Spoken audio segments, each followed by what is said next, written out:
Well, it's the hockey season has ended as of yesterday. Basketball season ended after this weekend. But something that never ends is the Dietrich's podcast with Eno, Nick, and Big Al. We've been going for like 17 years at this point, and we don't have an end point. So anyway, we're here to talk lots of hockey tonight. We'll get into it shortly with our special guest. But as always, I'd like to introduce my longtime co-host. First off is our West Coast correspondent out in Seattle who has been attending World Cup watch parties. And that would be our resident scientist, Nick Milanovich. How's things, Nick? Oh, doing pretty well over here. I'm trying to beat the heat, so I found a place that had air conditioning and a watch party this afternoon. And so I could have stayed there for all the other games, but I had to be here with you clowns. So there was that.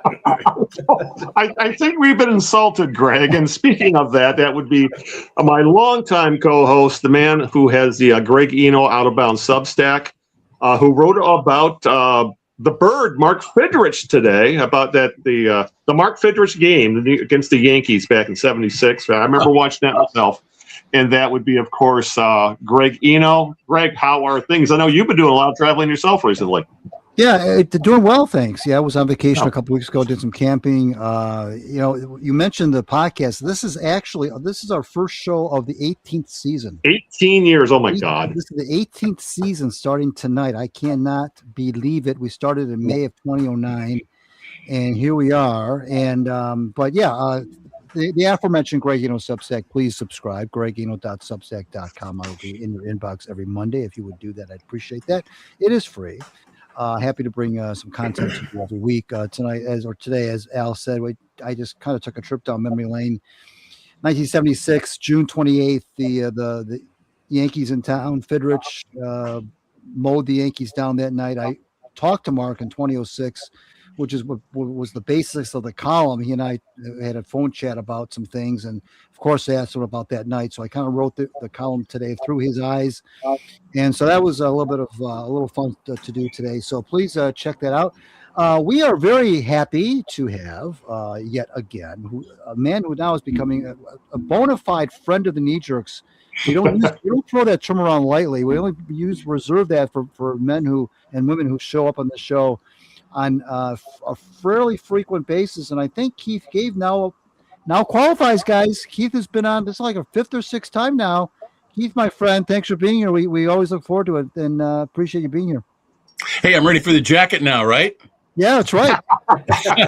The yellow blazer with ABC Sports on it. Yeah, that's. There we go. Thanks for having me. It's always good to be here. Oh, hey, thank you. This was, we don't expect to talk a lot of hockey at this time of the year. Usually we reserve that kind of talk till after July 1 with the free agency period started, but that was all blown out of the water some 10 days ago or whatever, when it was revealed that Dylan Larkin has made a trade request. That'll be the basis, of course, of a lot of what we talk about tonight. But we also, in the meanwhile, just saw as Alan indicated, we just saw the end of the Stanley Cup Finals. Carolina Hurricanes finally taking home the Chalice. Incredible run though by the Vegas Golden Knights and their freshly installed coach John Tortella.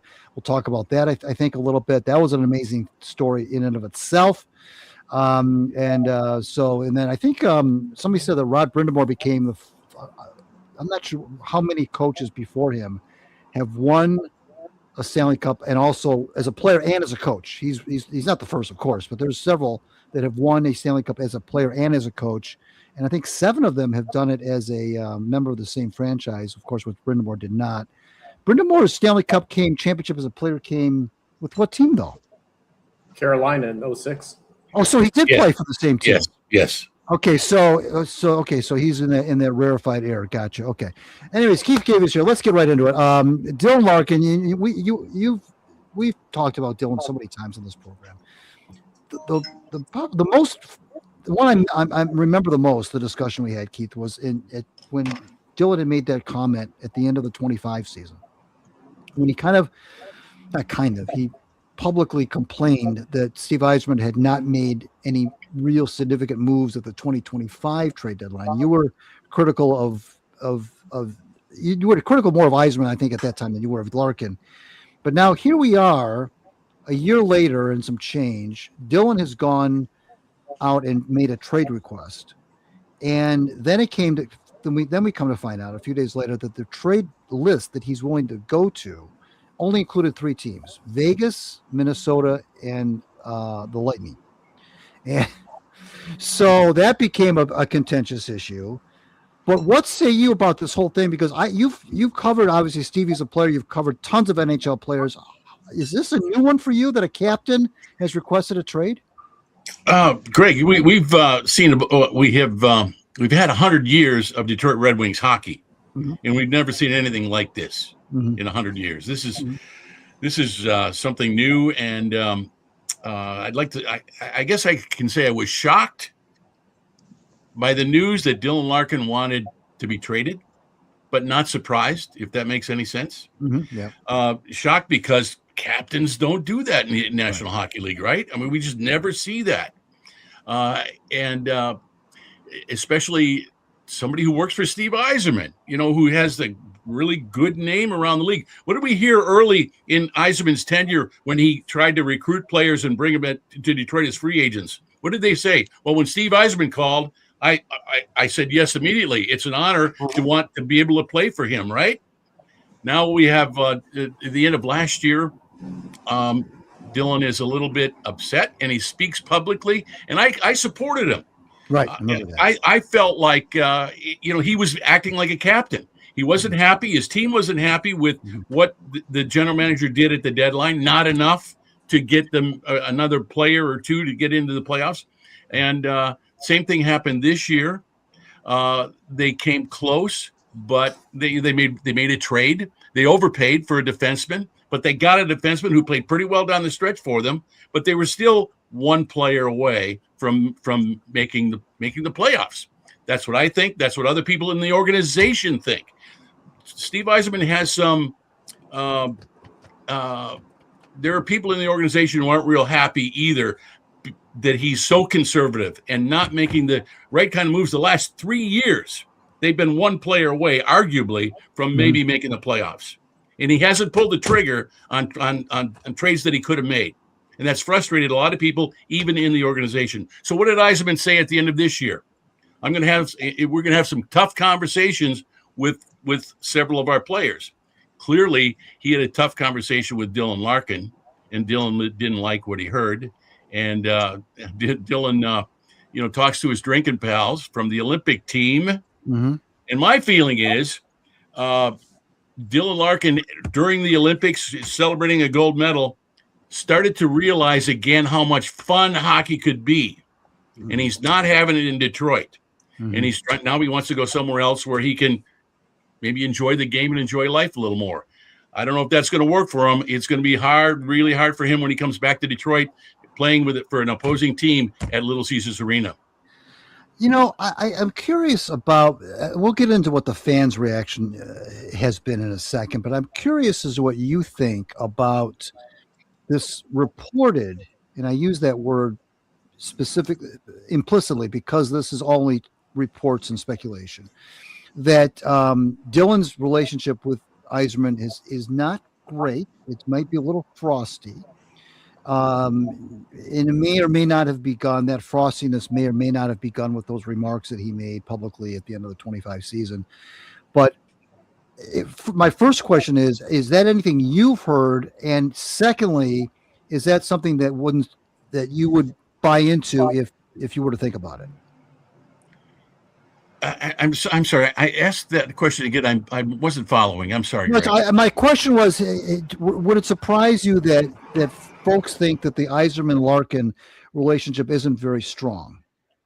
Well, I don't. I think that anybody who feels that way is probably right on the nose. I don't think it's very good. It doesn't. It doesn't have to be. You don't have to love your general manager. General manager gives you a contract, you sign it, you play hockey. The guy you have a problem with usually is the coach. Right. So, I think the issues between player and general manager shouldn't come into play. Right. Here, Exactly. Right. I don't think so. Right. Now I wonder what his teammates are thinking. Right. And there's a stench in the room now that's going to be hard to overcome. The word gets around. The word is around the league right now. Dylan talks to a lot of people. He talked to a lot of his drinking buddies during the Olympics. The word's out about Detroit. Maybe not such a great place to play if you're a player. That's what Dylan Larkin is saying. That's what this whole thing says. It's going to be harder than hell to recruit players to come to Detroit and play now. You're already having to overpay to get people to come to Detroit. It's even worse now. I'm glad you said that, because that's something that I think is kind of flown under the radar, is not just from a hockey sense, this pickle that Yzerman has now been put into from a hockey sense, from a roster sense. But from a public relations standpoint, you just said it. From a public relations standpoint, this cannot help this franchise, which is already dealing with a 10-year playoff drought. Something like this cannot help. No. They got to pull a rabbit out of the hat, or a couple of rabbits out of the hat. If I were Steve Yzerman, I would hold a press conference tomorrow, and with my coach and with Moritz Seider, and I'd pin the C on Moritz Seider's jersey right now and say, we're past Dylan Larkin. We're moving on. We don't know when we're going to trade him or for what or whatever, but we want people to know that we have a leader in our dressing room. We have a leadership team, him and probably DeBrincat and Lucas Raymond as alternate captains, and just move on with a different leadership team. 4 starters. Now you got to figure out what you're going to do with DeBrincat. You got to sign him. There's a lot of other things on Steve Yzerman's plate other than Dylan Larkin. A lot. And what are they going to do with Kane? What are they going to do with their goaltender situation? What are they going to do with Cossa, the goalie of the future, who looks like he's being passed by in Grand Rapids right now? They have a lot of things on the table besides trading Dylan Larkin. But that's the big one now, isn't it? Well, you just mentioned DeBrincat, and I'm going to go to Nick in a second. I'll just say this, though. Alex DeBrincat's going into his last year of his contract this year, so he's going to be a free agent this time next year, which makes things complicated as well. Let's go to Nick Milanovich. What you got for Keith Game? Sorry. So now that Yzerman's hands are forced to kind of trade Larkin, does he just trade him at all costs to just get rid of him or get him off the team? Or let's say he can't get Yzerman can't get anything near the value he would like.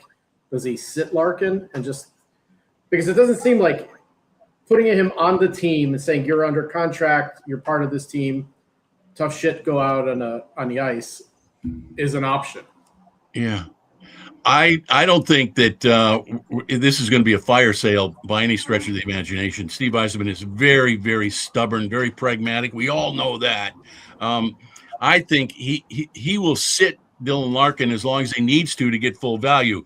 There are 31 other teams in this league, I think, that would love to have Dylan Larkin. Number 1, number 2 centers are really hard to find. Detroit's been looking for a number 2 center for what, 10 years? 10 years. So they're going to get full value for Dylan Larkin. And if you package him with Cossa, somebody who needs a goaltender too, you're going to get a pretty good package back, enough to not just start rebuilding, but actually keep changing on the fly, so to speak, with different players. I think they're going to get a decent return for Dylan Larkin. So it won't be a fire sale. And if it doesn't happen for until the start of the season, I can't imagine it going that far, by the way. But if it does, we could see Dylan Larkin sitting in the press box as a paid member of the team, a healthy scratch, or playing with no letters on his jersey. And that would kind of be interesting to see what how that would unfold. I don't think we're going to see that, but everything's on the table right now. Yeah, and I can't see him being put back up on the ice with the Wings at all. That would be the last thing I would expect. But the general manager, like I said, is a pretty stubborn guy. We all know that Dylan Larkin has a no trade clause. We all know that. What took us everyone aback, was this supposed list that got leaked. Now, this whole thing, by the way, has been leaked. We don't know exactly necessarily which camp has leaked this, even the trade request itself. Somehow this got out. Then there was a delay of about 2 or 3 days when it got out that the list of teams that Dylan would be willing to play for was 3. And I mentioned at the top of the discussion, the Wild, the Golden Knights, and the Lightning. And I can't see Steve trading him within the division, but be that as it may.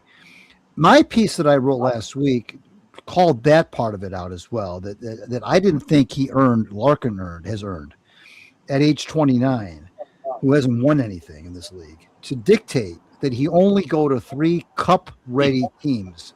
And I think that anyone, Keith, the fans that were on the fence is because they're equally as upset at Yzerman as they are Larkin about a lot of things, about the playoff drought, about a lot of things. Okay.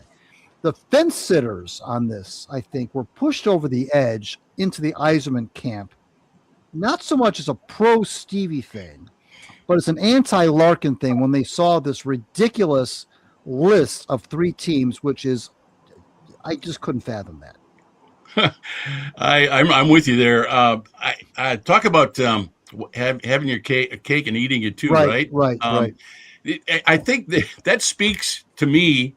It speaks to the sense of entitlement of this generation. Yeah. Period, but certainly this generation of hockey players. We're starting to see in hockey what we've been seeing in the NBA for a long time, where players are talking to one another. Mm-hmm. They're getting their little posses together, and they want to play with one another in Florida or Tampa or Las Vegas. You know, that part is driving me crazy about the NHL. We didn't have that like the NBA did. That kind of drove me away from the NBA. These players kind of holding out until they got traded to the team that they wanted to go to.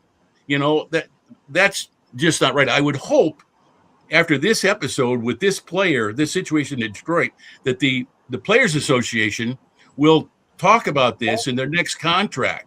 That when I don't have a problem with, if you can have a no trade contract, but when you ask to be traded, why should you get any chance to dictate any teams you go to? Yeah. We gave you your no trade contract. Right. Now you're asking to be traded. We'll trade you to whoever the hell we want now. Right. Exactly. It's not right what they're able to do right now. It's not right. Now you're okay. This is why it's so fascinating to have you on this program because of what you've done as a reporter and as a journalist. So as you put your reporter hat back on, dust it off, and put it back on, what tells you? What do you think happened here? Do you think this was something that was leaked by the Larkin people? How did this story come out? I mean, you've been through the wars with this stuff. Yeah. What does your spidey sense tell you the story's coming from? Well, immediately I thought that it was Brisson, Pat Brisson, Dylan Larkin's agent, who probably leaked it. Okay. I'm almost sure nothing comes out of the Detroit camp. Yzerman is a vault. You know, he just doesn't. Now, he's a vault, but at the same time, he got cornered a little bit by this demand. Mm-hmm. Would he have put a bug in Helene St. James's ear and said, "Yeah, he wants to be traded here"? That he gave me a list of 3. Yeah, I was thinking the same thing. Yes. It wouldn't be surprising and it might not have been Steve Yzerman himself. It might have been Chris Draper, or somebody like that, or Horkoff, somebody. Right. It had to come from the Detroit side. Right. And kudos to Helene for breaking that news. It was good on her. I tell you what, it's nice to see some news being broken out of Detroit by a local Detroit reporter. Right. You don't see enough of that. That's true. It bothers the hell out of me that we're seeing. We're having to quote Elliot Friedman and Pierre whoever. LeBrun, it makes me crazy. Right. Because, I took a lot of pride in Detroit for leading the coverage. I wanted people to follow me. I wanted to break all the news. Of course. And when I didn't, I got pretty upset about it. Yeah, I would love to have my reporter's hat back on. I'd love that. One of the few times in the last 20 years that I wish I had my old job back. Right. Just for that kind of story like this. I'd love you'd to be all over this like a dog on a pork chop. That's for sure. My God, yes. Let's bring Big Al into the discussion. What you got for Keith Cave? So speaking of this whole mess, and we brought up the Brincat earlier, and could this whole direction as to where the Wings decide to take this, rather we're trying to replace Larkin, or it may end up instead we'll go for futures, we'll go for draft picks, we'll go for prospects, could that all kind of hinge on what the Brincat decides? He's in his prime. His value would probably never be higher as a 40-goal scorer. He's only 28, and he has forced the trade in the past to the Red Wings, essentially. Right. Could the Brincat say, I don't like where this is heading, or he doesn't like what when he finally hears what they could be getting for Larkin? If he decides, I'm not going to sign an extension, could that really cause the Red Wings to take a serious pivot into rebuilding the rebuild? Oh, man, I hate that thought. I'll tell you that, Al. Honestly, I feel like DeBrincat and Dylan Larkin, as close as they are as pals, are really two different people coming from two different perspectives. I think DeBrincat is having the time of his life playing in Detroit. I think he's really enjoying it, and I think he's going to get paid well if he wants to stay. I think he does want to stay. And that's key to the ball game. You're right about if he stays. Patrick Kane, I think they're going to want to keep him now. If he stays another year or two, that will be a big difference on what they might get for Dylan Larkin in a trade, getting bona fide players versus prospects and draft picks.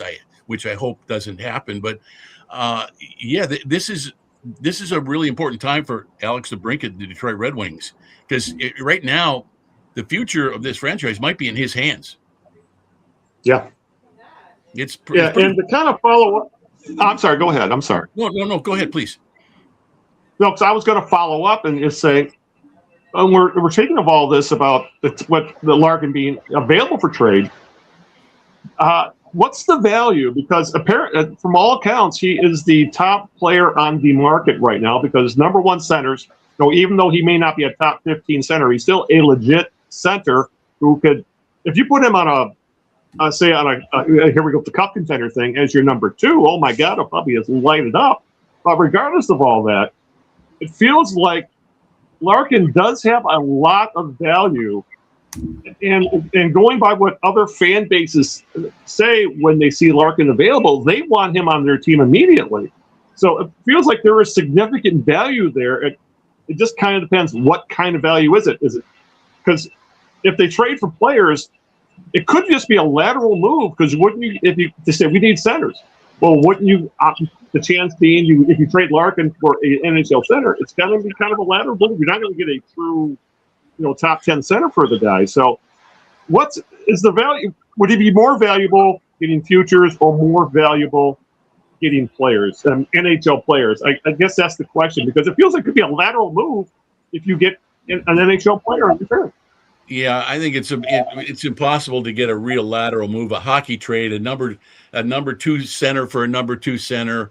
I don't. That's going to be hard to make. I think because teams, everybody wants to upgrade. I think what we're more likely to see is Dylan Larkin being traded for a younger center with maybe 4 or 5 years younger with a big ceiling. They might take a chance. One or two of those guys, you might be able to get your number 1 and 2 center, albeit younger. They're going to have to develop them a little bit, but this is where their pro scouting comes into play. I know what you're saying, but they've got to get at least one center and hopefully two, maybe a young prospect. But the lateral move like a Dylan Larkin for a Dylan Larkin somewhere is not going to happen. Not going to happen. I can't imagine it. Let's talk, Keith. We're talking with Keith Gave, by the way, here on the Knee Jerks. I'm Greg Eno. Greg Eno, you just heard from Big Al Beaton. Of course, Nick Milanovich is here as well. Keith, let's talk about the dressing room. There are, I can only imagine, and we don't know, of course, to what extent Dylan, if any, has talked to his teammates about this. We don't know if he, has a close circle of close teammates around him that he would have brought this to, or if this hit the players as much as it hit us in terms of kind of coming out of nowhere.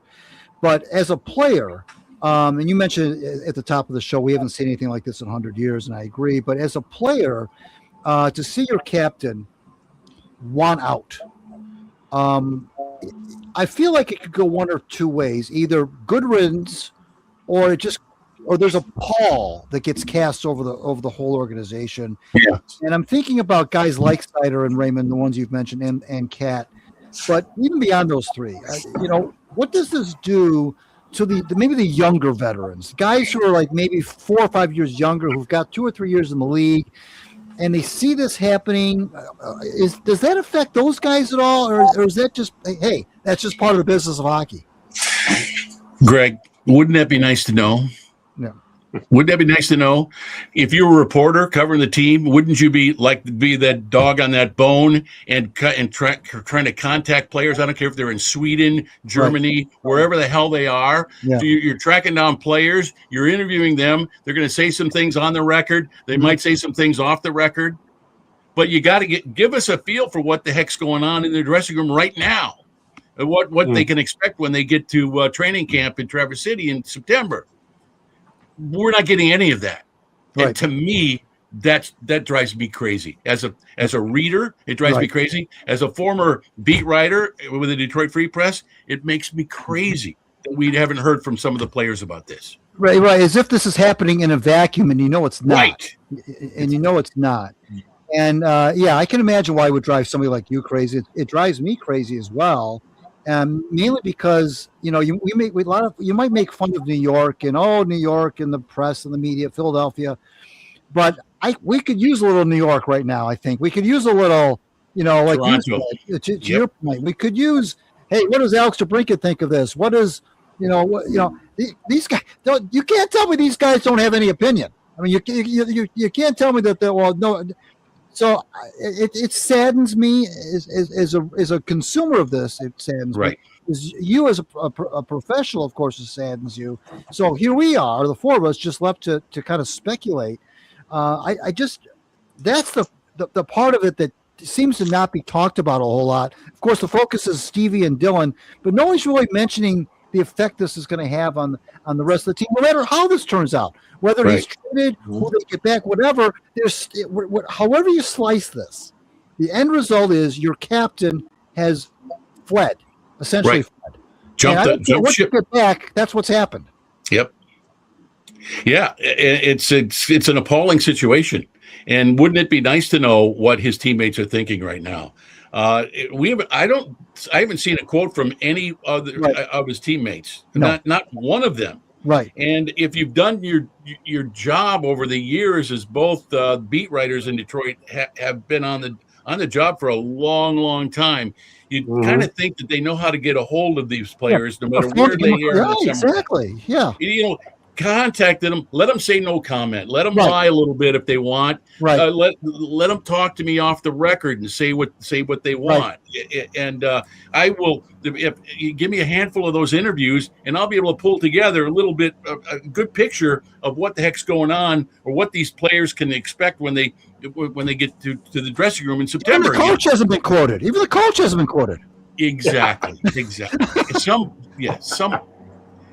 There's work to be done. Let's put it that way, and they're not doing it as far as I'm concerned. Yeah.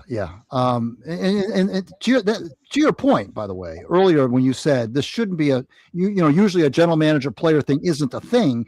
Well, it's kind of a thing now because Todd McClellan hasn't gone on record, and that might not be Todd's fault because maybe nobody has called him and nobody's bothered to say, Todd, what do you think? You'd think that the coach would have some sort of, even if he takes the company line.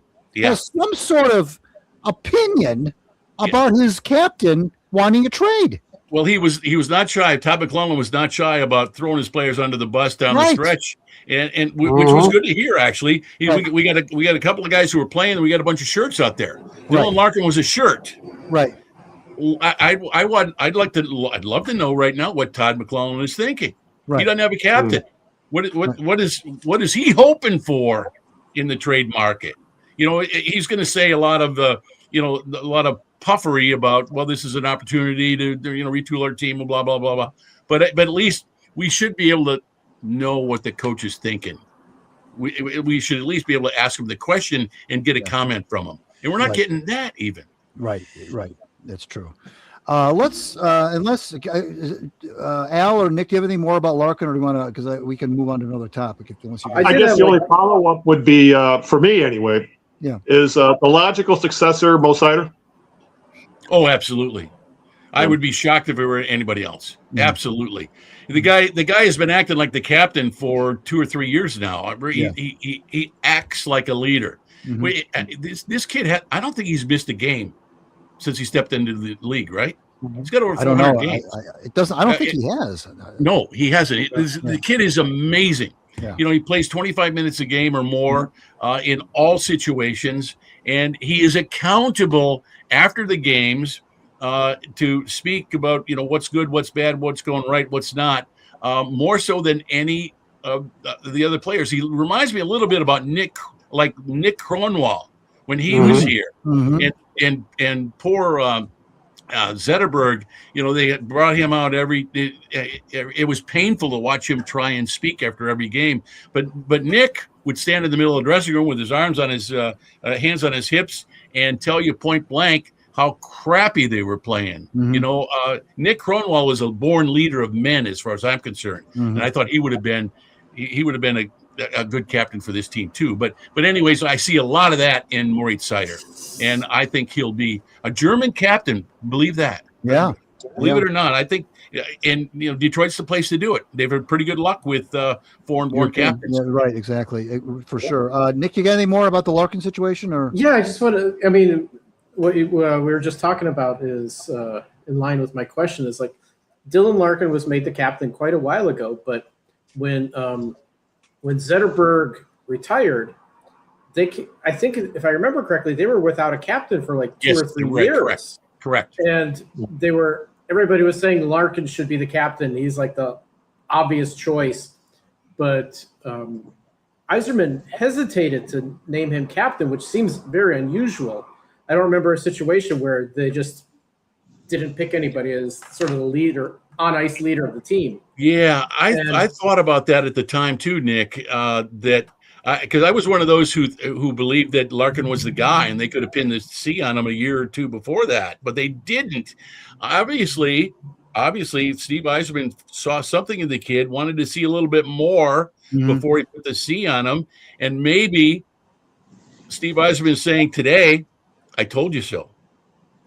And that's kind of where I was going with this, right? Yeah. It's like, yeah, all right, because I remember we talked about this before. Larkin would get on a post-game interview, or they'd be going down like a tough streak, and then he'd just be whiny as shit. I don't know how else to describe it. It's just like, we're not playing well. We're not like, no, you're the captain. You're like supposed to be pissed off at your teammates who are dragging their asses. You're right. Like, whether you're animated about it or not, it's like, this is not good enough. And so one way to interpret his call out of Yzerman after last season is he's just whiny. Yeah, and again, I think he's the poster child for this generation of hockey players. I think we're seeing a lot of that in American hockey players. American hockey players, especially. Yes, Greg. Yes, you're absolutely right. You're absolutely right. The Americans, ugly Americans. Yeah. So, let's shift to the NHL as a whole. We just got done watching the Stanley Cup Finals. The Hurricanes finally knocked the door down after. I was looking back at the Carolina's records over the past 7-8 years, consistently winning 50 games, consistently just a good, solid organization, just a well-run organization. Yep. And so they beat the Golden Knights, which I don't know that was necessarily a surprise, but let's talk for a second, if we could, about the Golden Knights, because this is a team that let go of their coach, Cassidy, about 7 or 8 games to go in the season, which was unheard of. Brought in John Tortella and only signed him for the rest of the season. Did not give him even any sort of safety net at all. This was like a 6-week contract essentially. And Torts, if there's any coach you're going to do this with, it's Torts, because he can have he's got that burst, that extinction burst, if you will. Yep. And he comes in, Billy Martin of hockey comes in. Immediately they go on a run. Not that the Golden Knights not that they were a Cinderella team, but I think they may have gone further than some fans thought they might.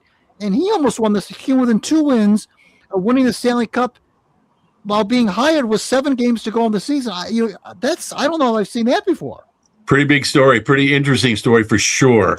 But when Vegas fired their coach Cassidy, was 7 or 8 games to go in the season, I was surprised, really surprised. But then again, this is Las Vegas, and if you look at that team's history, firing coaches when they fired him, Gerard Gallant, who was having great success there and still got fired.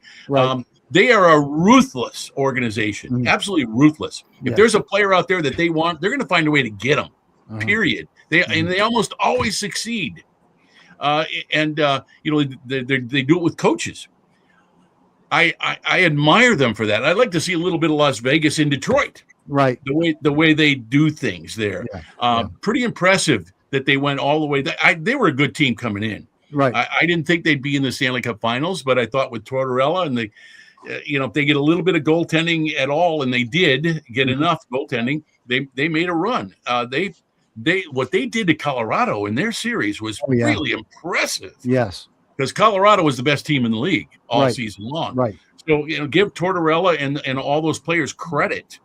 But back to Carolina winning, I was thrilled that Carolina won finally. I think the world of Rod Brind'Amour. I covered his career very early when St. Louis made him a first-round draft choice out of Michigan State. Yep.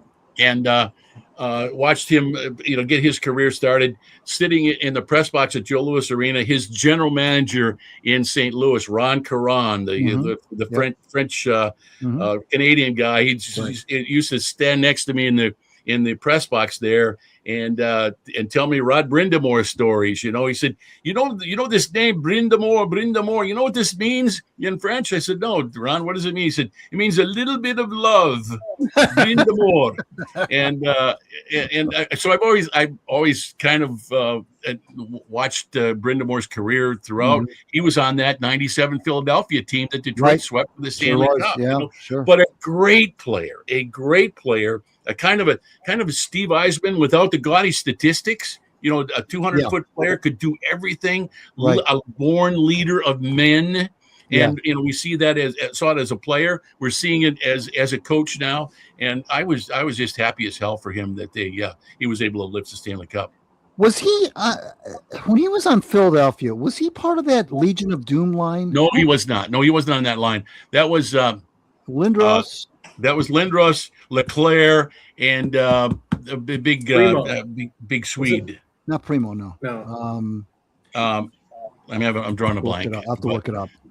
So it wasn't Brind'Amour then. Okay. Brind'Amour was way too small to play in that line. Yeah, that's what I thought. Okay, yeah, but So I didn't realize that Carolina had so many 50-win seasons in the past 5 or 6 years. Yep. Just what an organization. It's and you got it.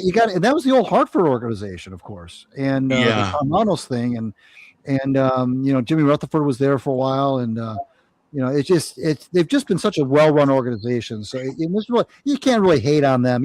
They're not an unlikable team like so many other teams. Oh no. You can't. Here's the thing, Greg. Who are you going to hate on Carolina? Right.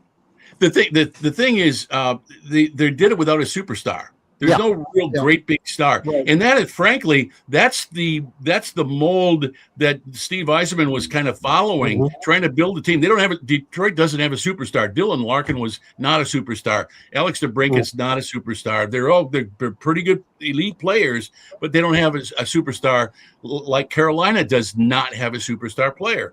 But they've got a lot of really good players, and they found enough goaltending.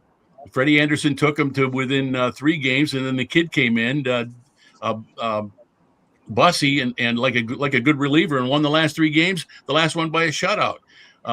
They had all the pieces, no superstars, but all the right pieces to win a Stanley Cup. Michael Renberg. Greg, let me follow up on Torts real quick.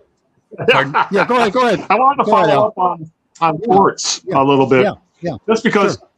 My question about him is he the kind of the definition of short-term gain for long-term pain? Because he seems to have a limited shelf life. In a lot of ways, he kind of reminds me of Billy Martin in baseball, where he's great at turning around teams, but sooner or later, the locker room or something turns against them and he's shooed out the door. I mean, I could see him not lasting more than a couple years in Vegas because that seems to be his MO. Yeah, but how many coaches have we seen like that? In the National Hockey League, they're a dime a dozen. They call them a 3-year contract with a 2-year act, right? Right. You got to get that 3rd year because you're going to be gone by then. It's not. What do they say?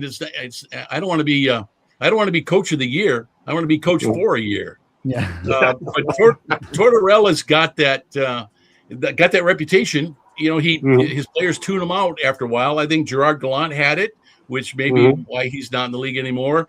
There's a guy who's got it is Mike Babcock, who might be in the league again. I think that's where we were kind of headed to, weren't we? Shockingly. But Tortorella, you need to jumpstart your team, which is what Las Vegas needed to do with 8 games left in the season. They fired their coach. They brought this guy in, and look what happened. This Babcock thing, what is Stan Bowman thinking? What are they thinking in Edmonton? I saw a piece written by one of the Edmonton beat writers who asked the same question I just asked, which is, what are we doing here? You think that when you have to go to the NHL Players Association to even ask if a guy is allowed to coach, maybe that's a red flag. Yeah, no question about it. And Stan Bowman is a guy who needed clearance from the league to get his job back, if you remember. Oh, yeah. He oversaw a franchise in Chicago. Yeah, it's true. That was sweeping under the carpet coaches molesting young players. Yes. And he's back in the league. So apparently you can do just about anything to get back in the league. I expect Mike Babcock to get back in. If they want to hire him, I don't know why they do. I have a harder time understanding, if I can believe what I've read, that the leadership there with Connor McDavid and Leon Draisaitl apparently were involved in the conversation and signed off on bringing Babcock in to coach. Apparently these guys are way out of touch with a lot of the players around the league, players from Detroit, elite players like Henrik Zetterberg, and in Toronto, Mitch Marner, and in what he tried to do in Columbus before he even coached the game. Right. And these players are signing off saying, yeah, we'll take him. If he wants to coach here, fine. It's fine with us. I don't get that. Yeah. I don't understand that at all. Right. Yeah. Just ask Johan Franzen or someone like that. God forbid. Exactly. Yeah. Well, I also read there was a player who has not gone on record for the Oilers who said that if they do bring in Babcock, he's going to tell his agent to get him the hell out of Edmonton. I don't know who it is, but and Nurse, the defenseman, has already asked to be traded. Yeah, right. So their players are already looking for an exit, and I can't blame them. Right. Let's talk about something that I know you're going to light up when I bring this subject up, and that's the PWHL, Professional Women's Hockey League, in Detroit now. Manon Rhéaume, the GM, being very aggressive already. Hillary Knight, the whole 9 yards. Lots going on in Detroit with women's hockey. What say you about that? Well, I'm thrilled. I'm really, really, really excited. I've been a huge fan of women's hockey since 1998 when the American women upset mighty Canada for the first gold medal in the Olympics. It led to the book that we Tim Rapley and I wrote a few years ago called "The Miracle of Their Own," and I've watched the game grow exponentially since then. I thought it was a good game then. It's a great game now. I think people who get to a game at Little Caesars Arena or watch it on TV are going to be pretty impressed. The game, there's not a lot of violence to their game, but if you like the way the Russians played hockey in Detroit with a puck possession game where they pass and make plays, you could actually see them make plays up and down the ice and so on. Not that they're they call it no check hockey. Don't believe that for a second, because they don't mind bumping into one another. And there's enough hatred among some of the players that it can be a little bit like the WNBA, with players getting into each other's faces and so on. It's just good hockey. It's good, entertaining hockey. Hillary Knight in Detroit, she wrote the foreword to our book. And I expect she'll be the captain of the team, as she should be. One of the greatest, maybe the greatest American-born hockey player. I'd put Cammy Granato up there too, but those two are the two greatest the Americans have produced. I'm excited about the PWHL. I can't wait to get down and see some games. I'm still on this soapbox, guys, and I'm not going to get off it. We need to have some Division I women's hockey in the state of Michigan. We still don't have any. Michigan is getting closer and closer to getting a team, but Michigan State's got to get on board. All the 7 teams that have D1 men's programs need to get a women's program. We need to be able to keep our daughters in the state of Michigan to play elite college hockey. Right now, they have to leave Michigan, and Michigan produces a lot of women hockey players, elite women's hockey players, but they got to go to Wisconsin or Minnesota or Penn State or, heaven forbid, Ohio State to play elite, Division I hockey. Not even Ferris State has women's hockey then. Negative, no. They're all club teams. A lot of club teams in Michigan. There's no Division I hockey, women's hockey in Michigan. Wow, it's shameful. Yeah. So why not the drive out of Michigan of all places? Like, is it like a state funding through the schools, or is it something else? What we've heard from Michigan, from the University of Michigan, is that it costs a lot. We don't have enough money for a women's hockey program. Are you kidding me? That's a program that prints money. They have it coming out of their ears. Right. If they wanted to, they could. They don't want to share the facility. Yost is over 100 years old. They keeping it together with duct tape. Michigan needs a new arena, and they certainly can afford to build one somewhere. I've talked to Denise Illich, Mike and Marion's eldest daughter, the eldest child. Yep. I said, Denise, we exchanged texts and emails every now and then. I said, it's easy for people like me to spend other billionaires' money, but I would love to see your mom's name on a facility in Ann Arbor. The Marion Illich hockey arena, whatever. Much like we have the Mike Illich School of Business at Wayne State University. Marion has done so much for hockey in general, women's hockey as well. I would love to. She could endow a certain amount of money over the next 10 or 15 years, and with at least probably split the cost, whatever it is, 150 million, 250 million, to build an arena and have a full Division I women's program there. I think it can be done. It should be done. I'd love to see her involved. She is on the outskirts, and I know that Denise Illich is highly involved too, pushing this thing from her regent's position at the University of Michigan. But it's tough sledding. It's way harder than it should be because of the misogyny in that program. Period.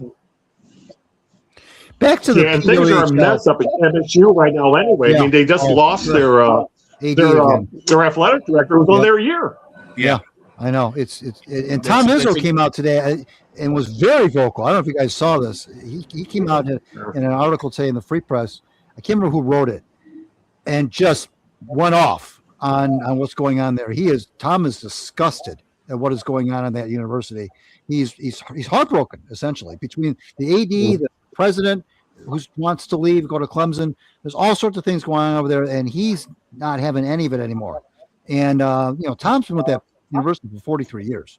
And when he factor in his assistant coaching days, and he's heartbroken at what's going on with scandal after scandal, and it's just really a bad situation.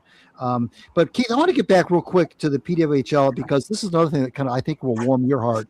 It warmed mine, and I was looking at the Red Wings Reddit, which I frequent, and I was very glad to see a couple, 2 or 3 threads on that Red Wings Reddit talking about the PWHL Detroit franchise, and talking about it in a very informed, sophisticated way, talking about talent, talking about the players. A lot of them, of course, I never heard of, but the folks that were commenting on these threads knew women's hockey.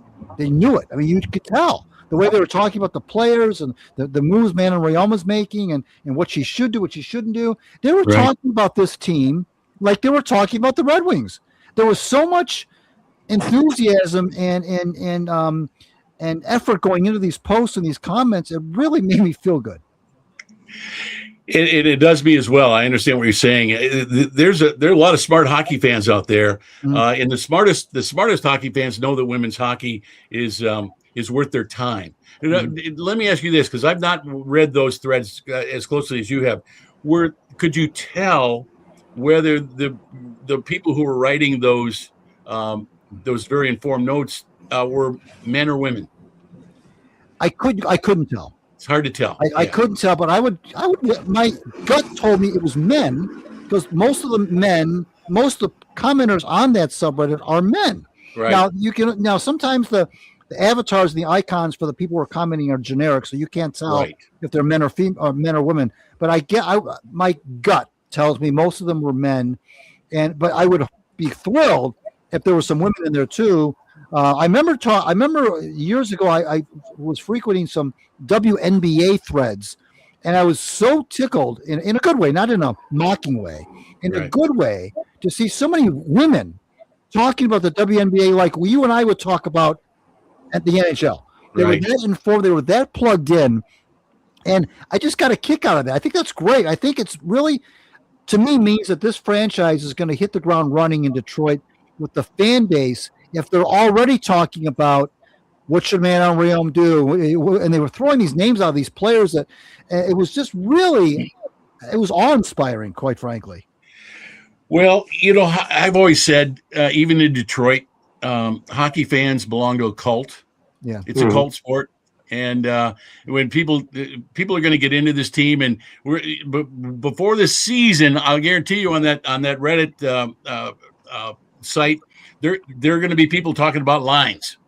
Yes, putting forward lines together. Yes. That's next. It's coming. Because that's how hockey fans are. When they get locked in, they're kind of fun to be around. Yeah, because they're all in when it comes to their sport. Yep, absolutely. Well, guys, before we let Keith go, do either of you have anything more we can throw at Mr. Gabe here? Well, I'm just going to go off hockey just for a sec. I just wanted to get Keith's thoughts of what's going on in college football right now with the Texas Tech quarterback, who let alone bet on his own teams. He was underage. He had other people place bets for him. He was wiring money out of state. Yet a Texas judge said, "Well, he's a victim. He's a victim, has an addiction." And not playing would affect his future. It's absolutely mind-boggling to me that Texas Tech is actually going along with all this. They're going to put him on the roster. And it just feels like a new can of worms is opening up in supposed amateur sports, even though college football isn't really amateur anymore. But it feels like the Pandora's box is opened at that level. So I know you've covered a lot of different sports. But seeing what's going on in college football, I really don't know what to think about it anymore. When you see stuff like gambling, it's like, oh, no big deal, 2-game suspension. Yeah. When's the last time you've heard the term student athlete? Yeah. We don't hear that anymore because they're not student athletes. They're freaking mercenaries. They're mercenaries. And it's all there is. And Frank, to be honest with you guys, I've given up college football and college basketball for that very reason. I can't follow them. And they want to take this 64-team NCAA basketball tournament to 76 teams next year, whatever. I'm out. Yeah. I'm done. I'm done. But what's going on in Texas Tech? It's being driven by money. The guy who's dangling the puppets in this thing is a billionaire, alum. And he's calling the shots. He's throwing money around and basically forcing a judge to make the decision that they're making there. It's laughable. It's unconscionable. It's a joke, and it's one of the reasons I can't. I'm not even going to be involved following Michigan State and Michigan football this year or any of it because I'm sick and tired of that crap. That kid should be in jail. Yeah, exactly. And to kind of follow up, you've been in NHL locker rooms, for example. Did they try to get that or drive that across to the players that is essentially the original sin, gambling? Well, it used to be, didn't it? It used to be. Yeah. I'm not so sure it is anymore because every time there's a break in the action, we see a betting gimmick on the screen. Whether it's baseball, football, hockey, whatever. Alex DeBrincat plus 2.5 shots. Is he going to go over or under? And here are the odds. Odds subject to change, of course. With every break, just about. So it doesn't feel like gambling is the original sin anymore. As far as I'm concerned, put Pete Rose in the Hall of Fame. Yeah, I mean it's not the. It's not the horrible sin that it used to be. It didn't seem like. Right. I don't know. Times have changed, unfortunately, and not always for the best. Keith Gave, thanks for being here. We always have a lot of fun when you're on the program, and we'll be sure to bring you back as we get maybe closer to training camp after maybe some of the roster moves have been made, the free agents have been signed, the trades have been made, and so forth. We get a better idea of who's going to Traverse City, who's going to be on the team in October. Right. We'll bring you back. We'll talk about that then. How's that sound? Sounds good, man. Sounds good. Thanks, guys. Yeah, you take care now. You too. We'll see you. Bye-bye. Keith. Okay. Always fun, isn't it? Of course. Always fun talking to you. Couldn't have timed that one better. Sometimes I was talking, Nick and I were texting a while ago, and I said, I'll try to get somebody outside the box for our next show. Just to kind of switch things up. And then the Larkin news hit, and I said, I have to go to Keith now. I can't, in good conscience, go, pretend like the Larkin thing's not happening. So that made that decision pretty easy as far as who we're going to have on tonight. But yeah, good stuff. Good stuff. Yeah. Well, now that we don't have Keith, I know, Greg, you say you are not in the Red Wing suburb. I go there quite a bit as well. Mm-hmm. What are your thoughts on the vitriol that we're seeing for Larkin right now? I think it's a bit over the top because going by some of the comments I see in social media, you would think that Larkin was not just the captain, but he was also making strategical decisions, coaching decisions, and personnel decisions. I mean, the captain is an important part of the team, but there's got to be more blame placed on Yzerman. That's what just drives me nuts about this. And I'm with Keith that that was leaked by the Wings when that 3-team list came out to make Clark look even worse. I think that was diabolical on their part. I think that, like I said in the interview with Keith, I think that there were some fence sitters who were just as mad at Yzerman as they were at Larkin because everybody's frustrated right now. Everybody's frustrated. They want somebody to blame for this mess. But when Larkin did what he did, that turned people against him. But I don't think it was really necessarily on Stevie's side. More just they're just done with Larkin. They want to wash their hands of Larkin. Is it over the top? I don't know. Maybe. I mean, I've seen a lot of words like coward, traitor, things like that. All kinds of stuff. Detroit fans don't take rejection lightly. It's okay for them to suggest trading Larkin, but for Larkin to suggest trading Larkin is a whole other ball game. There are still the Yzerman dissenters out there who don't believe anymore in the Yzer plan. But unfortunately, maybe not unfortunately, but what's happened now is that's been drowned out by this, like to your point, the vitriol against Larkin has kind of drowned out and they'll come back out. The Yzerman, anti-Yzerman people, once this thing starts, but I think everybody's kind of waiting to see what Stevie gets too. Yeah. They don't think that he's going to get, they think that he's getting anything less than what they think he should be getting. They'll be back haranguing Yzerman again.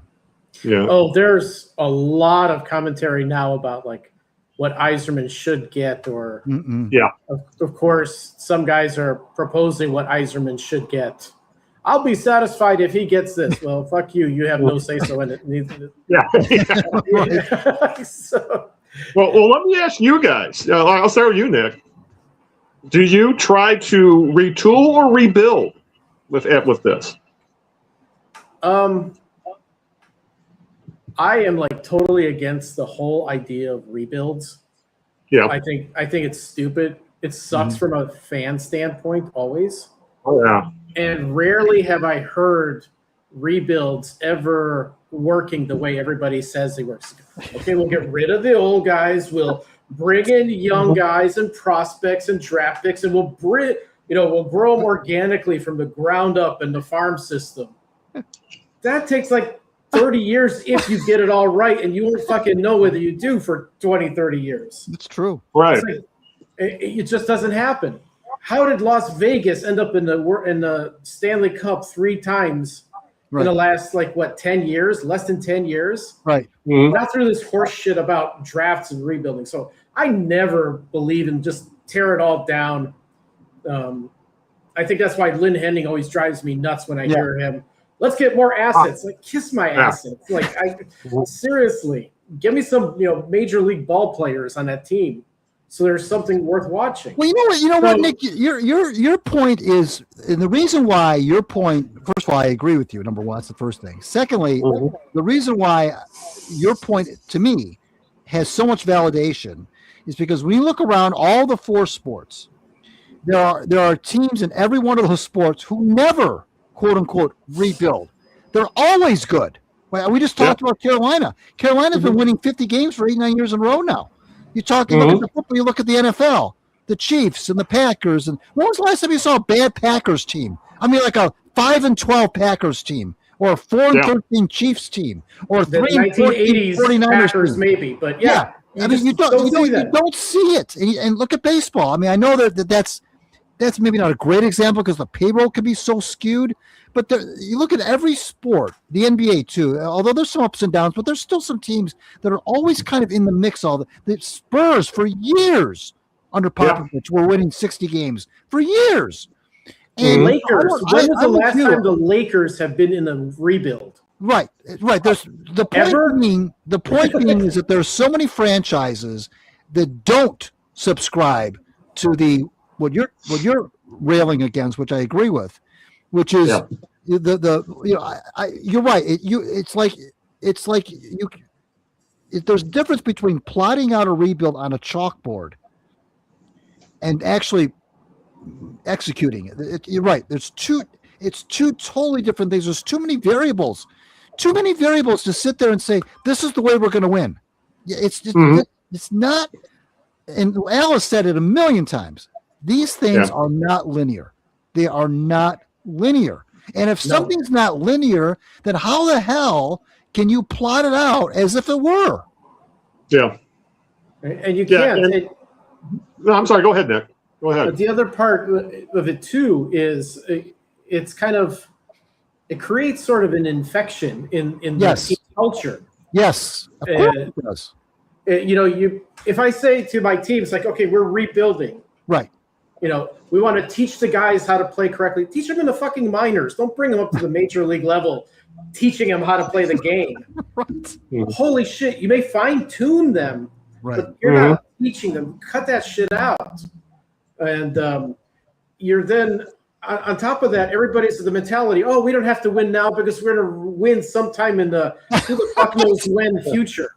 listen to Scott Harris. I want to like choke him every time he says shit like that. Yeah. And, so I'm just going to say, for every Kevin McGonigal, there's 25 Christian Stewarts. Right. Exactly. You know, so they've hit gold with McGonigal, but who knows if Max Clark's is actually going to turn out the way they plan? You know, he's got a 700 OPS in AAA right now. You know, he's okay. He's only 21, but still, there's no guarantees. And I guess that's the frustrating part with the majority of teams we've seen in Detroit is that it's the going all in. And I can understand Brad Holmes' philosophy. I'm doing it this way, and my all in is paying my guys. Market contract, like all the guys he's drafted. But I guess we're seeing Yzerman as Keith mentioned, he has slow played it to the point of being narcoleptic. He is so goddamn slow. The moves, with the lack of moves, and obviously we've gone off on Harris before. So that's why I'm really curious to see what Trajan Langdon does. Now the NBA season is over. I think the draft's in a couple weeks. Free agency is not long after that. Right. And there's rumors going, the Pistons are at a point where you should say, fuck them picks. Right. Especially if they're as good as you think they're going to be, their first round picks are going to be in the low 20s, mid 20s at best. Right. Mm-hmm. You know?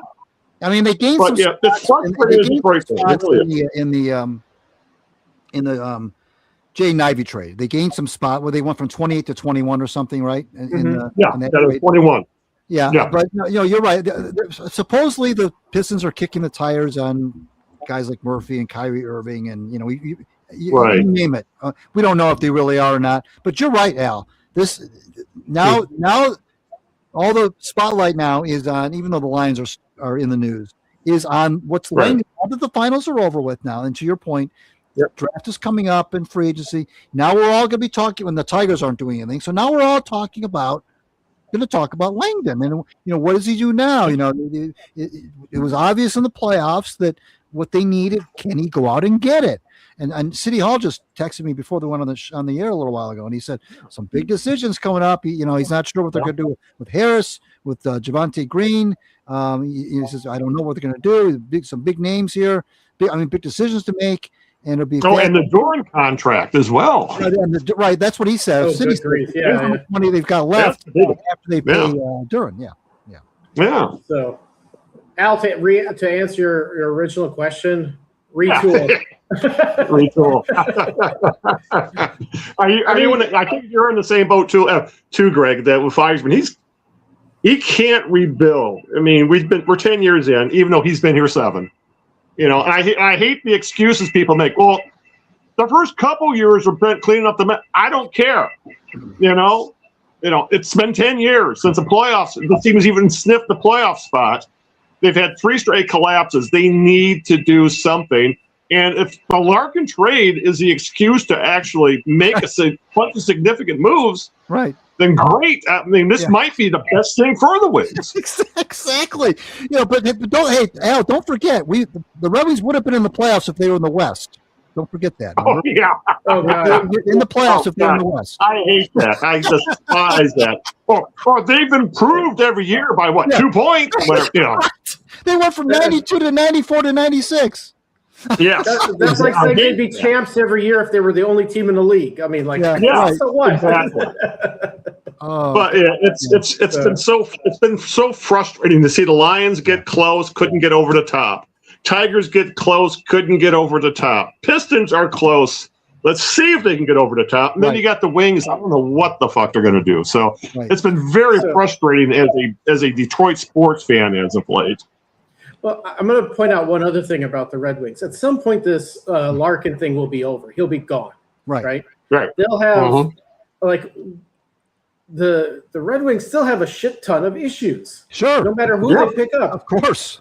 The guys they're bringing in from the minors, they're kind of been meh. Right.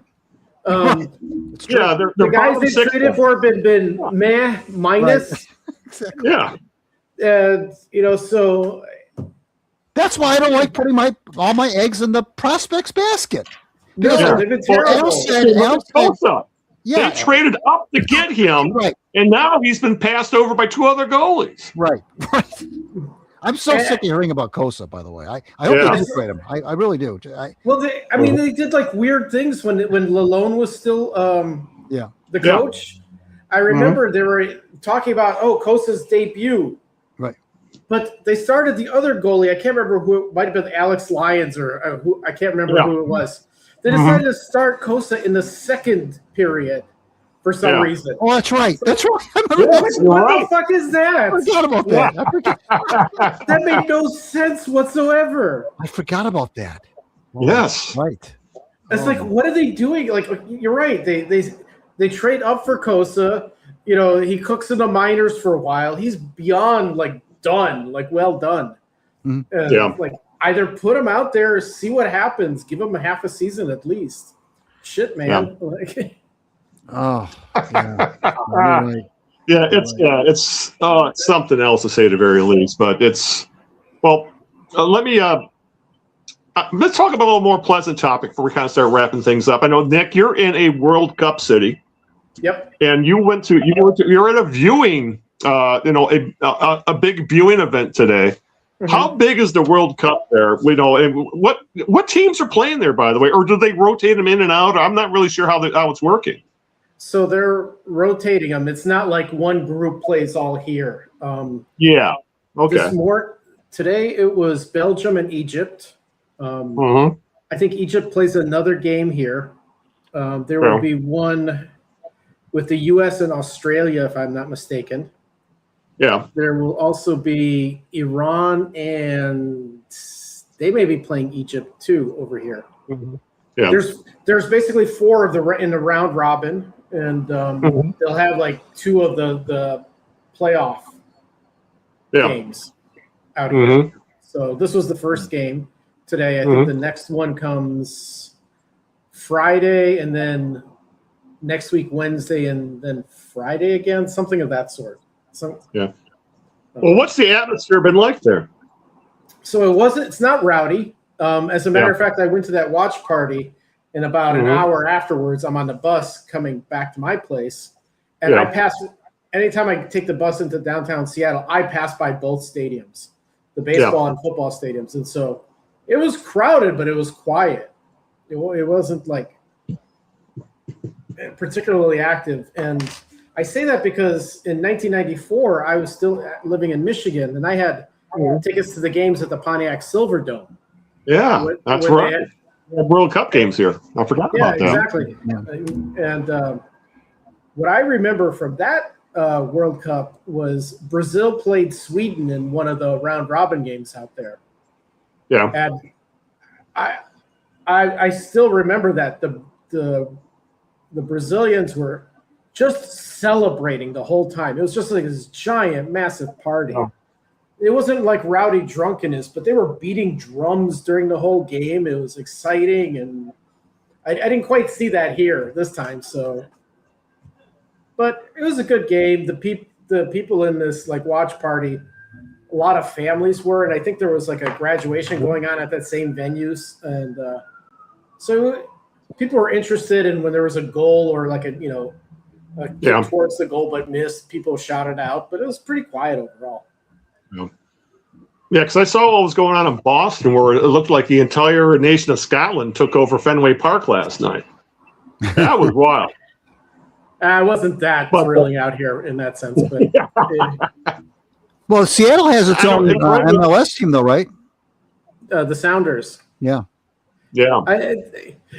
I think, I don't know if I've said this on the show before, but I think there's this phenomenon across the United States as you go from west to east, that the fans get much more rabid as you go. They're the most subdued on the West Coast because we have other shit we can go do. I can go hiking in a moment's notice, and so they're kind of unlike what we saw in New York City. Yeah, and that's kind of the other extreme is New York and Boston, and just kind of the savagery of they're sports fans. So yeah, Greg, have you watched any of the World Cup? Yeah, I did actually. I watched I watched Mexico. I mean, Mexico versus the United States in a friendly game before the World Cup started. And I watched Thursday night's game. It was South Africa against maybe it was against Mexico as well. And then I saw Germany beat Curacao. It was actually 1-1 for a while, and then Germany, kicked it into another gear. And then I recorded Japan against Netherlands. I haven't watched it yet, but I've been to watch some games. I get a kick out of it. I really enjoy it. I like high level sports. What it really comes down to, much like the Olympics. I don't follow track and field, but I sure enjoy watching it at kind of a high level. Right. Like I didn't get a chance to watch the USA game where they beat Paraguay. Was it 4-1? I ended up listening to part of it on the radio of all things. So actually, all it was is Sirius XM is broadcasting the Fox TV broadcasters. And that sounded absolutely insane. Listen to the crowd lose it. Well, no, when the U.S. probably played their best World Cup game ever in that game. 4 goals for the U.S. They really score 1 goal in a World Cup game. So if the U.S. can actually make kind of a run and get into the knockout round, and maybe make a run, that would really, I think, this whole nation would get behind them. I'm sure they would. Yeah. Well, I like to think that the nation would, because I think the nation needs to get behind something collectively. And you're right. Definitely. I would hope that if who doesn't make this into about himself, that we could all get collectively behind a Team USA. Unfortunately, what happened after the hockey thing really soured a lot of people on Team USA, period, in every sport because of the debacle that was. It would be nice if we could unite behind something, wouldn't it? I sure as hell hope so. I really, really do. Yeah. But yeah, because you've already seen issues at the World Cup about the African referee who wasn't allowed to come into the country and things like that. Yeah. Just because he was Somalian. And he's considered one of the best referees in the damn world, but this country wouldn't let him in. It's absolutely that stuff that should not be. We've gone over that kind of stuff in the past before. We all know, we all feel the same way. But the World Cup is I guess we all kind of tend in the States to kind of forget what a big deal the World Cup is. It's essentially the Super Bowl for the rest of the world, but lasts a month. Right, and it's only once every 4 years. Exactly. Yeah. So honestly, in a lot of ways, I think it's bigger than the Olympics. Yeah, I think it could make that case. Yeah, I think so. Yeah. So I actually like the diving. What's that? I like the diving.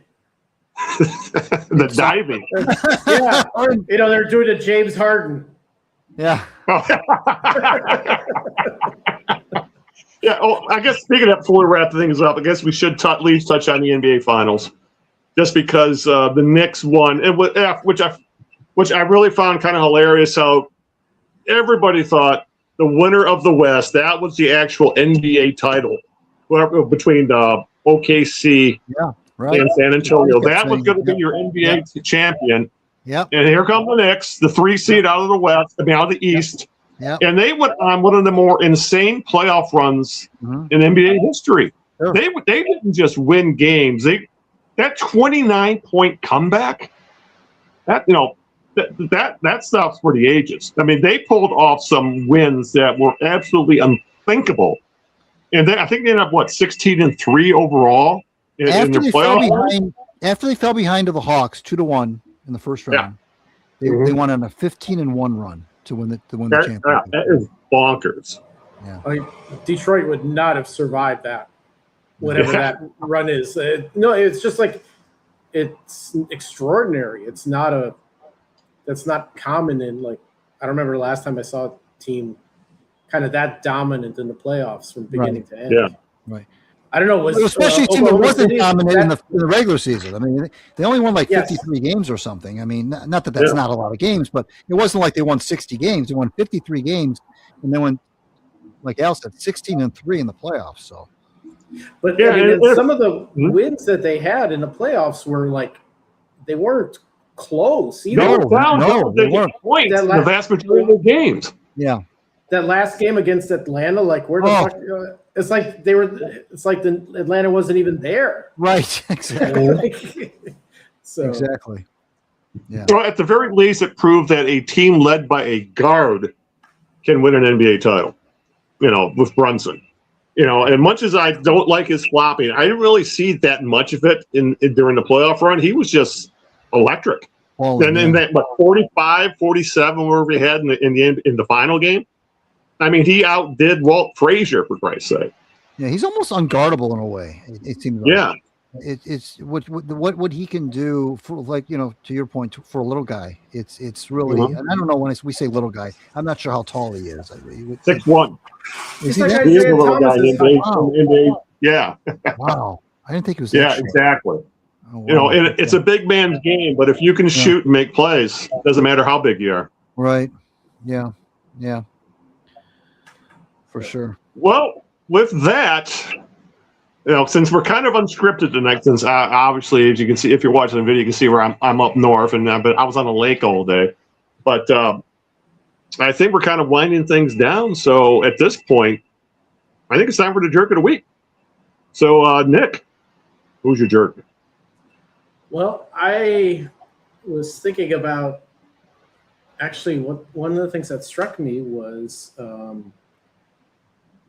the UFC and the recent match at the White House. Yep. In front of the White House. First of all, that was dumb. But I'm going to be a little more specific than just that whole idiotic spectacle. I think I know where you're going. Yeah. One of the I guess younger up and coming fighters. I hadn't heard his name, but not a big follower of UFC. Is Josh Hockett. After his match, got onto the mic. Dana White was holding the mic, and he was like yelling out something. And he said, Rogan was holding the mic. Actually, Joe Rogan. Was it Joe Rogan? Okay, yeah. No wonder he had a dumb look on his face. He took the mic and said, "Hey, shout out to Trump for having the balls to put some shit like this on," which was, again, just dumb that the whole spectacle was in front of the White House. So, and then he talked about Jesus is Lord and Savior, and he says, lastly, Michelle Obama is a man. Right. And that's the part, like, fuck off. Yeah. Just, there's enough kind of nastiness in politics. I've seen this like many times online. This is dumb. It just kind of like shows his own ignorance talking and saying just something unnecessarily nasty. So my jerk of the week is Josh Hockett for just saying a bunch of stupid, nasty things for no good reason. And ostensibly, this is just a part of the celebrating 250 years as a country. That's a nice. That's the big part of it too. It's like you're celebrating yourself as a nation by spectacle of this kind. Right. It's tasteless and tacky.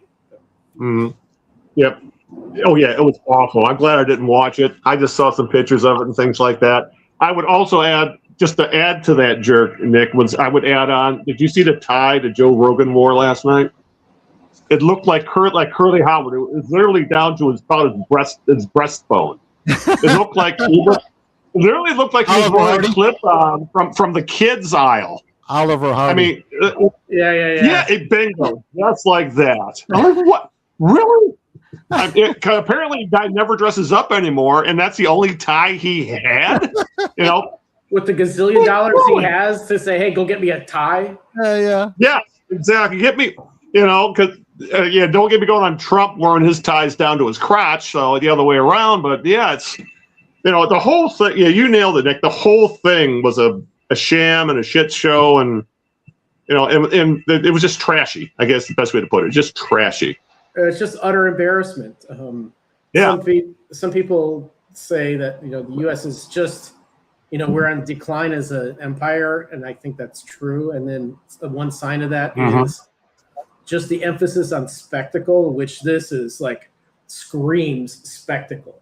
Who the fuck is going to take you seriously when you have dumb shit like this in front of your nation's capital, in front of the nation's leader's house, essentially? It's idiotic. Yeah. Yeah, we could end the jerk of the week right there, honestly. Yeah, no kidding. Yeah, okay. Greg, who's your jerk of the week? Well,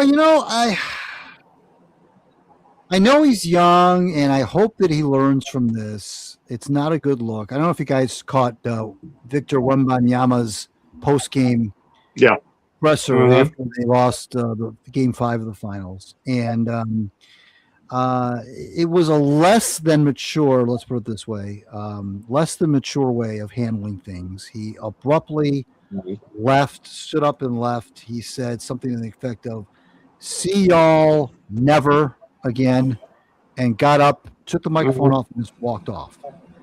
And it was kind of left everybody stunned. This was somebody who, the NBA would love to make a guy like him one of the faces of the league. Of course, why not? He's young, he's freaky, he can do freaky things in the court. He learned a lot, as did the entire Spurs team, of course, in this finals. The whole team is kind of young. They made kind of not quite a Pistons-like incline in their fortunes, but they weren't very good 2 or 3 years ago, let's face it. And now here they are in the NBA finals, and to your point about even City Hall thought that it was either going to be San Antonio or Oklahoma City that was going to be the champions. Yeah. But I think the Spurs and Victor learned something about how to win at that level. But for him to have done that, to have just kind of acted very petulant, and I know Dan Patrick laid in on him, and Dan Patrick on his show. It wasn't a good look, and I'm willing to give the kid some grace because he is so young. I hope that is something that he'll learn from, and that he'll come back and he won't act like that. I hope that that's not who he really is. I like to think that's just a kid in a bad moment of his life who just lost, a biggest series. It also, though, makes me think that, here's a kid that probably hasn't experienced a lot of disappointment in his basketball life. Doesn't really maybe necessarily know how to handle losing like this. But again, I can also give him some grace on that. So I hope that he comes back, and that this is a blip, and this is not the real Wemby, and this is just something. And we'll all look back on this as maybe the moment he started to grow up, and then the subsequent, where he loses in the future or whatever, he'll handle it with more class. But I thought that was really not a good look for him, or for the Spurs, or for the NBA, quite frankly. Yeah. I'm with you there. Yeah, I'm sorry. Go ahead, Nick. I was going to say I hadn't heard about that particular press conference. He had some kind of other weird press conference, I think after Game 4 or something like that, where he said something like, I'm already, a millionaire and this and that, and like just kind of, I don't know if it was just youth talking. It just it sounded kind of like off, basically. Yeah. So, it sounds like kind of like a Prince Fielder's "I got kids at home" line. Right. Yeah. Right. Right. Well, my jerk of the week. Obviously, if I hadn't brought it up with Keith, I was going to bring up the Brendan Sorsby stuff with the gambling and NCAA. That whole mess right now, but we kind of covered it with Keith. So I'm going to go back to the World Cup and the hydration break that they've added. Yes. Because that is one of the biggest selling points about soccer, to watch as a fan, is that there's no breaks, nothing.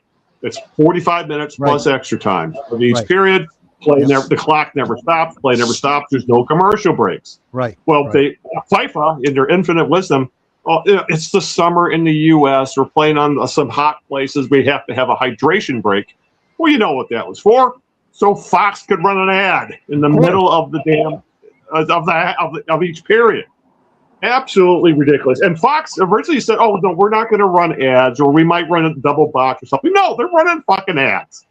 That's exactly what they want. It's absolutely ridiculous because that is one of the, that was like one of those things in soccer that, when Americans have trouble kind of grasping. Why don't they stop the clock? Why are they kind of guessing at extra time? That's just how soccer is. But regardless of that, there is no stoppage and there's no time for commercial. Well, now there is, and I just hope this isn't a Pandora's box thing with soccer where we're going to start seeing things like this. I don't think it will be. Yeah, I hope not. Yeah. But, you know how TV networks are. I hate to see what happened with like the Premier League or Series A and all those other leagues in Europe. I doubt it will happen, but it's a horrible, horrible precedent just to appease Fox TV. So that's my opinion. I saw that hydration break. I was, what is this, like youth soccer or something? What do you mean hydration break? Come on. I was appalled. I couldn't believe I was seeing commercials during a soccer match. And that's unreal. Yeah, it's ridiculous. The guys laying on the field hurt for 5 or 6 minutes. They don't go to a break. The clock just keeps ticking. The announcers talk and whatever. You never go to TV commercial break. You just, like you said, you have the time on at the end of the half. The guy's sitting there for 5 minutes before the stretcher comes out. You add 5 minutes to the half. Yeah. You don't go to a break and sell ads and I didn't notice that one. Like, good Lord, that's the worst. Yes. So. Yeah, because like you're watching football, American football on Fox, and someone's injured, and they play that little piano music as they go to commercial. I was like, oh God.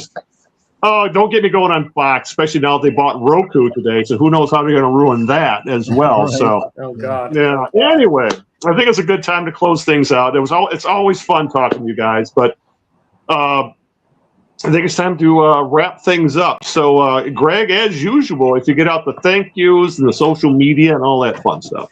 Yeah, thanks to Keith Gave. He already mentioned us on Twitter. We appreciate his joining us. Always a lot of fun to talk to him.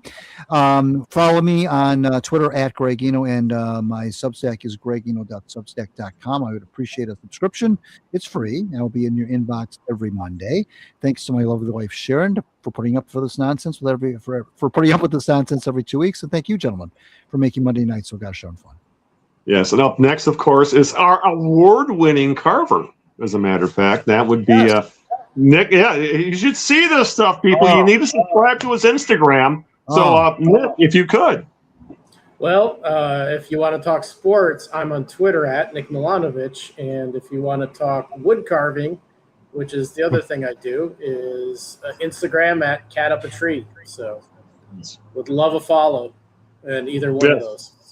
Yes, and here, cheers to Nick winning some stuff there. Yeah, we saw the ribbons. Yes. Yeah, not participation awards. No, I got one of those too. Not at all. One of those too. All right. Yes. As always, I want to thank you guys for joining me, especially kind of putting up when I'm up here and I really don't take the time to actually write a script or anything when we're here. We got to wing it. Which kind of fits, pun intended. We talked a lot about the Wings tonight. But as always, we would appreciate if you like, share, and subscribe to the podcast. Everything we talk about, all the links to the things, our social media, the Twitter, all that, you can find at thekneejerks.net. That's our homepage. That's where you can download the MP3 if you like. All the show notes are there. You can listen to us on Apple Podcasts, YouTube Music, iHeartRadio, Spotify, Amazon Music, Deezer, Radio Public, Ghana. Pretty much anywhere podcasts are found. Just do a search for the Knee Jerks podcast, the Knee Jerks of Nick Eno and Big Al. Some semblance of that. You can find us at any podcast aggregator, and please subscribe to the show. We also live stream video of every episode to both YouTube and Twitch as well. So if you please subscribe via audio or video, we would much appreciate it. And always leave a comment, leave a like, please share if you enjoyed the show. All right, with that, we need to get out of here. So we'll have a lot to talk about as the NBA draft will be, I think, a day or two after our next show. So who knows what the Pistons will be up to by that point. Maybe Trevor School will have been traded by that point, the way things are going. So we'll see what happens. But until that time, I'll still be up in the up north woods of Michigan. So who knows? Hopefully I'll have good internet. But with that, let's get the hell out of here. So until this time, 2 weeks from today, this is Al Beaton saying good evening, good luck, and aloha, along with Nick Milanovich. Good night, guys. And, of course, Greg Eno. Ciao, Italy. We'll see you in 2 weeks. And here's the year 18 of the Knee Jerks podcast. Absolutely. Yeah.